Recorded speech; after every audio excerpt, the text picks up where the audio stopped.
Let's get a report from the front lines. Our next guest travels frequently to Venezuela. She goes there to feed the starving people. So we got a report from the front lines.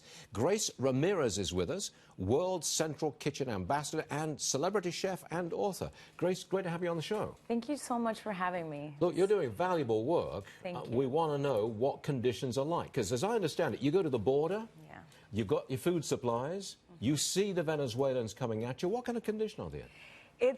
It's apocalyptic. It just feels like something that we shouldn't be seeing in 2019. You see people with small children, no shoes, very minimum clothing, just they're starving. Like the first guy that I saw was like, I'd rather just keep walking and being fed along the way by organizations like World Central Kitchen than to starve to death in our own country. That bad? It's that bad. Is malnutrition obvious? It's more than obvious. Like someone said to me, I haven't had this kind of meal, rice, beans, shredded beef, and vegetables, and an apple in 3 years.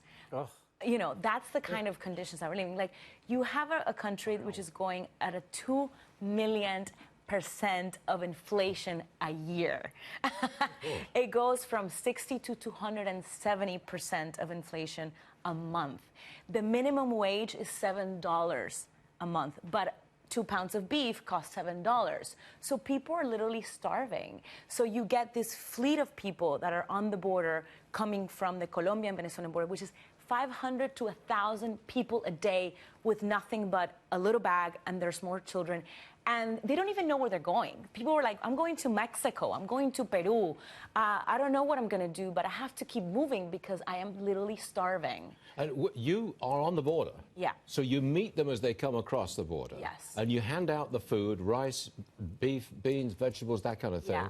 Who donates the food? So it's World Central Kitchen. I'm one of their ambassadors. And World Central Kitchen, you know, Chef Jose Andres started this beautiful organization. And we did a lot of work in Puerto Rico, as you remember, with the storm. And now we are focusing on the crisis with the Venezuelan-Colombian border. But you can't take that food, walk across the border into Venezuela and hand it around.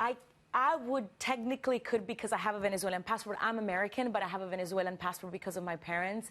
But no, you technically can't go into the country with an American organization like World Central Kitchen. But what is amazing, and what World Central Kitchen has figured out, is that the problem is when they start walking up the mountain, they don't know that the Andes are there. So they don't know they're going from hot weather to extreme, 0 temperatures, because they're going up the Andes and then they have to go down in order to go to to Bogota, to Peru. They have to go up the mountain and then down. So World Central Kitchen figured out, let's be in the mountain and distribute the food from there, because that's when the conditions deteriorate, and that's when things get really tough for them, because they have no proper clothing. They are literally with children, just with shorts and a little bag.